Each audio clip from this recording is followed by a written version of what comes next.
ये हमारे साथ साई है। मैं इवनिंग को बैठी थी इधर। Look at me. अभी रोल कॉल के लिए मैं जाने ही वाली थी, साई आ गए और उसके दिमाग में बहुत सारे क्वेश्चंस है, डीप थॉट्स। तो मैं उसको भी सुनूंगी, फिर मेरी कुछ सजेशन होंगे। मेरे सजेशंस फिक्स नहीं होता है, लेट द चाइल्ड थिंक। तो अभी उसकी जो गहराई है सोच की, she is just in class 8 था, फिर भी वो इतनी डीप डीप थॉट्स बता रही है। I was really impressed. तो मैंने जागृति को बुलाया and she is just behind the camera. अभी हम सुनते हैं कि साई का क्या रियलाइजेशन है regarding spirituality, existence of God and science. She was talking about all these things, and her thought was motivated by lectures of teachers. And sometimes I also mention. Now we will understand it. It is not at all scripted. Whatever it is done, it's just in front of you. Okay, let's hear her. What is your thought and questions that you just asked me? Hindi में ही बताओ। दुनिया में दो तरह के लोग होते हैं। मराठी में ऐसा बोलते हैं कि एक आस्तिक होता है, एक नास्तिक होता है। आस्तिक मतलब जो भगवान को मानते हैं और नास्तिक मतलब जो भगवान को नहीं मानते। पर मेरा मेरा कहना तो ऐसा है कि हमें ना आस्तिक रहना चाहिए ना नास्तिक रहना चाहिए। हमें एक ऐसा अलग फील्ड चाहिए कि जैसे कि हमें भगवान मानना भी चाहिए और नहीं भी चाहिए। पर जैसे कि हम कह सकते हैं कोई तो ऐसी पॉजिटिव एनर्जीज दुनिया में है जो हमको सब कुछ रियलाइज करती है, क्या बुरा है और क्या अच्छा है। कोई तो हमें ऐसा, हमारे दिमाग को कोई तो ऑर्डर देता होगा ना कि जिससे तो हम उसे भगवान कहते हैं। पर साइंस बताता है कि यहाँ तक है, पर साइंस ये नहीं बताई तो ये क्यों है। तो हम ऐसा भी नहीं कह सकते कि पूरी तरह से भगवान नहीं है और पूरी तरह से है। और बहुत से ऐसा कुछ है, जैसे कि आप कह सकते हो कि बरसात गिरती है तो वो साइंस की वजह से, साइंस ने उसका ये दिया है कि एवेपोरेशन वगैरह होता है, उसके कारण बरसात आती है। पर अगर ऐसा हो जाए कि पानी ही नहीं आता, पानी भी तो मतलब उन उन दो कंपाउंड्स को किसी ने तो मिक्स करने का ये दिया है। वो उस एनर्जी को हम भगवान कह सकते हैं ना, तो उससे हम भगवान कहते हैं। ओके। तो ऐसे बहुत कुछ है। हाँ, तो आपका जो जो भी थॉट है, ठीक है, मैं इसको बांधना नहीं चाहूँगी, आप इसको डिस्कवर करो। मैं बस अपना, मेरे जो रियलाइजेशन मैं आपको बता दूँ। एक तो भगवान के एग्जिस्टेंस और नहीं है और है के बीच में रहना, ये जो आपने बात कही कि ज़्यादा आस्तिक और उसका उग्रता आ जाता है ना, फिर ज़्यादा नास्तिक उसका भी उग्र रूप है, ठीक है, उन दोनों के बीच में रहना है, ठीक है। तो ये बहुत ही संतुलित जो आप बोल रहे हो, ये ऐसा ही रहना है। बिकॉज देखो, जो भी कॉन्स्ट्रक्शन यानी जो भी भगवान की इमेज क्रिएट किया, वो भगवान ने आके नहीं बताया हमें। तो आपको हमेशा हम्बल रहना है कि हम भगवान को नहीं जान पाए, तो हमें वो खोज में रहना है। The moment it is fixed, कहीं पे फिक्स कर दिया ना, तो उसकी ब्यूटी ख़त्म हो जाती है, समझ गए। तो जितने भी फॉर्म में धर्म है और भगवान का जितना भी डिस्क्रिप्शन हर शास्त्र में, हर तरह के रिलीजन में, वो आपको ये मान के चलना है कि किसी ने तो इस इमेज को बनाया है, ठीक है। जो रियल आध्यात्मिकता है वो आपके अंदर है, आपको अपने अंदर झांकना होता है, ठीक है। तो अपने आप को डिस्कवर करोगे, अपने negativities positivities, negative energy positive energy, तो आप अपने आप को जितना डिस्कवर करोगे, आप आध्यात्मिकता के साथ जुड़ रहे हो। बाकी जो ये बाहरी दुनिया में हो रहा है, ये लोगों को दिखाने के लिए हो रहा है, ठीक है। दैट्स वाई देखो, इस्लाम में अगर मैं अपने रिलीजन की बात करूँ, रोज़ा यानी उपवास आप छुप के भी खा सकते हो ना। Are you doing it? नहीं, सीसीटीवी कैमरा नहीं है, लेकिन आप वो खुद से कर रहे हो, मतलब आप अपने आप को नियंत्रित कर रहे हो ना, किसी को दिखाने के लिए नहीं कर रहे हो। लेकिन वही हाँ, ये सोशल गैदरिंग होती है, पूजा पाठ होता है, सोशलाइजेशन होता है, लेकिन ये थोड़ा सा दिखावा भी हो जाता है, अंडरस्टैंड। फिर इसका एक अहंकारी रूप आता है, दूसरे को छोटा करके खुद को महान दिखाना। ये हर रिलीजन में कुछ लोग ऐसे भी होते हैं, मेरा वाला सुपीरियर है, ये दिखाने की कोशिश होती है। तो जो रियल में अगर भगवान है भी, तो वो तो हंसेंगे इस पे कि नो, आप कुछ भी करो, लेकिन भगवान तो आपको ये आके बताया नहीं कि मुझे ऐसे ही पूजो, ऐसे ही मानो। ये लोगों का थिंकिंग है और वो ऐसे ही करते हैं। मैं आपको ये बोलती हूँ ना कि स्पिरिचुअलिटी को आपको डिस्कवर करना है, ठीक है, कभी भी फिक्स नहीं करना। और आपकी जो राय है साइंस के बारे में कि साइंस बताता है, हाँ साइंस बताता है, लेकिन फिक्स नहीं करता। That's the beauty about science. जो भी शास्त्रज्ञ जो है उसके हाथ में आ गया ना, तो उसका मिसयूज हो जाता है। बिकॉज उसकी इंटरप्रिटेशन वो कैसे कर रहा है, उससे लोगों को क्या समझ में आ रहा है। क्योंकि शास्त्रों को फिक्स करने का जो टेंडेंसी है वो ज़्यादातर धर्मों के गुरुओं में है कि यही है, इसी को मानो, और फिर उसको वो ऊंचा दिखाने की कोशिश करता है।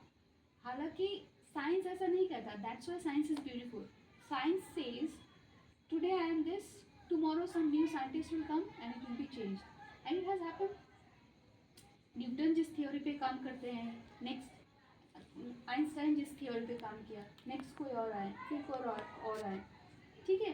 फिर हमने इसको जाना, धीरे धीरे जाना कि पहले तो अर्थ फिक्स था, सूरज घूमता था, ऐसा मानते थे लोग। जिसने पहली पहल किया, जिस साइंटिस्ट ने, जिस वैज्ञानिक ने, जिस फिलोसोफर्स ने, उनको मार दिया गया। वाई? क्योंकि वो धर्म ग्रंथ के खिलाफ जा रहा था। बाइबल और राजाओं का जो दबदबा था, चर्च के खिलाफ जा रहा था, समझ गए। तो वंस गैलीलियो प्रूव्ड समथिंग, उनको पनिशमेंट मिली। सबने बोला हाँ हमने देखा एक लोहे का और वो सेम वजन का चीज़ एक साथ गिर रहा है, बट हम आप पे बिलीव नहीं करेंगे क्योंकि किताब में ये लिखा है, समझ गए। तो किताब आपको, वो किताब आपको फिक्स कर रही है कहीं पे, तो कुछ प्रॉब्लम है, ठीक है। तो आपको फिक्स नहीं रहना है, आपको खोजना है, और साइंस आपको खोजने के लिए कहता है, समझ गए। और जो रियल आध्यात्मिकता है, स्पिरिचुअलिटी, ये भी आपको खोजने के लिए कहती है। भगवान हो, आध्यात्मिकता हो, आप खोजो, आप जानो, किसमें? खुद में झांक के, ठीक है। सो साइंस हो या शास्त्र हो, जो आपको खोजने पे मोटिवेट करे, दैट्स द रियल एटीट्यूड, वो होना चाहिए आपको। फिक्स मत करो खुद को, क्योंकि आपको जो मिला, जो ज्ञान मिला, कल आप इसको चैलेंज कर सकते हो, कुछ और आ सकता है। और ये थ्योरी आप हर किसी पे लगा लो, हमारी कॉन्स्टिट्यूशन पे लगा लो, ठीक है। हमारे कॉन्स्टिट्यूशन पे भी वही, क्योंकि क्यों हम कॉन्स्टिट्यूशन की बात करते हैं, उसकी ब्यूटी की बात करते हैं, क्योंकि वो साइंटिफिक टेम्परामेंट एक अलग चीज़ है, वो आप किसी चीज़ पे भी अप्लाई कर सकते हो। टेम्परामेंट मतलब उसमें एक आर्टिकल ये दे दिया कि it can be change with the present scenario, article 22 32 I guess, heart and soul of the constitution. कैसे? क्योंकि सैकड़ों साल, हजारों साल पहले जो किताब आया, आप बोल रहे हो ये हर ज़माने के लिए सही है, नहीं हो सकता ना।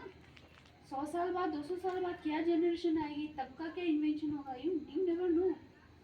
सो एक कॉन्स्टिट्यूशन में ये आर्टिकल डाल देना पूरा उसका चरित्र बदल देता है उस बुक का। तभी तो ये इतना ब्यूटीफुल है कि आने वाला जनरेशन डिसाइड करेगा with all those morals and ethics, understand. तो ये तो फिक्सेशन में नहीं रहना आपको। आपको मेरी बात समझ आ रही है? Yes ma'am. तो साइंस में आपने बोला फिक्स किया, ये गलत है। साइंस, हाँ, साइंस ही है जो फिक्स नहीं करता। फिक्स मतलब फिक्स नहीं है, मेरा बनना ऐसा था कि साइंस मतलब हमारी बॉडी बायोलॉजिकल सब चलती है, तो मेरा कहना ऐसा था कि हम ऐसे चलते हैं, पर हमें भी कोई तो ऐसा ऐसी पावर होगी, ऐसी एनर्जी है। साइंस भी मानते कि एक ऐसी एनर्जी हाँ, है। तो आप जो कह रहे हो ना, वो मेटाफिजिकल में आता है। मेटाफिजिकल मतलब वो फिलोसॉफी। अच्छा, पुराने ज़माने में भी फिलोसॉफी क्यों पढ़ाया जाता है फिर? स्पिरिचुअलिटी और फिलोसॉफी का बहुत गहरा कनेक्शन है, जो हम एक्सप्लेन नहीं कर पा रहे उसको मेटाफिजिक्स में डाल दिया कि फिजिक्स तो है जो हम प्रूव कर सकते हैं, कुछ ऐसी चीज़ें हैं जो मेटाफिजिक्स में आता है, समझिए। मेरा मानना है कि human mind is very powerful. आप कोई भी चीज़ प्रैक्टिस करते हो, आप जैसे स्केट्स हो गया, स्केटिंग मुझे नहीं आती, लेकिन आप बताओ मैं अगर स्केटिंग प्रैक्टिस करूँ 1 महीने तक, 2 महीने तक, मुझे आएगी ना। तो एंटी ग्रेविटी फ्लिप्स होते हैं ना, ह्यूमन को फ्लिप्स करते हैं, मुझे आती है, नहीं आती, but if I try I can do ना। थोड़ा बहुत टूटेगा इधर उधर, but I, so this practice and this continuous believe कि आई कैन डू इट, या आपके ब्रेन को आप फीड कर रहे हो कि हाँ मेरे से ये होगा, होता है ना। सो ये हीलिंग पावर और फिर ये जो मेटाफिजिक्स की चीज़ें हैं ना, ये कुछ कुछ चीज़ें इनएक्सप्लेनेबल होता है। इसका मतलब ये नहीं कि ये कुछ चमत्कार है, मुझे नहीं लगता। चमत्कार मतलब चमत्कार नहीं, पर मैं ऐसा बताने की कोशिश करूँगी, ये चमत्कार भी नहीं है, ना ये पूरी तरह से एक्सप्लेनेबल। तो ये कुछ ऐसा है, हम भगवान की डेफिनेशन वो बता सकते हैं। हाँ, मतलब वही आपको खोजना है। हाँ। वो आपको नहीं पता, उन्हें नहीं पता। लोग दावा करते हैं मुझे तो पता है, तो जिनके पास में वो धर्म का रक्षक बनते हैं जो कि, लेकिन उनको पता नहीं है, उनका वो बिजनेस चल रहा है, घर चल रहा है उसको बेच बेच के। समझ में आ रहा है आपको? It is always, spirituality is always individual journey. आपकी इंडिविजुअल जर्नी है, ठीक है। आपके अंदर कितनी अच्छाई है मैं बता सकती हूँ कि आपने क्या सोचा अभी नहीं, आपकी वाइब्रेशंस पहुँचती हैं। मैं आपने गणेश पूजा में मुझे बुलाया तो मैंने भी आरती किया। आपको पता है मैं मन में क्या बोल रही थी? I was not doing anything, लेकिन होता वो पॉसिबिलिटी है ना कि मैं गाली भी दे सकती हूँ, है ना? मैंने नहीं दिया, मेरी वो परवरिश है, नहीं करेंगे, लेकिन आपको पता है क्या कि मैं क्या बोल रही थी? नहीं। तो वो एक दिखावा ही है, लोगों को लग रहा है शी इज रिस्पेक्टिंग, राइट? तो लेकिन वो मेरे मन में जो चल रहा है वो किसे पता है? The creator only, if somebody is there, if some energy is there. तो आपकी सोच जाती है पहले, बाद में आपके एक्शंस, ठीक है। इसलिए बुद्धिज्म में भी 8 फिलोसफीज के बारे में बताया गया। अष्टांगिक मार्ग, সৎকর্ম, সৎচিন্তা, সৎ संकल्प, ऐसे ऐसे मतलब ना, इन बंगाली भी है, ठीक है।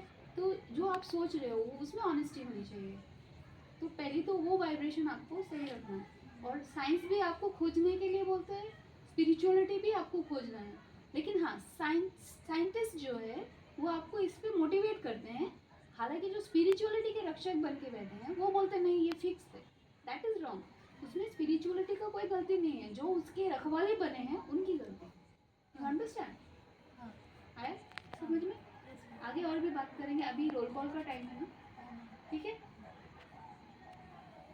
टाटा करो।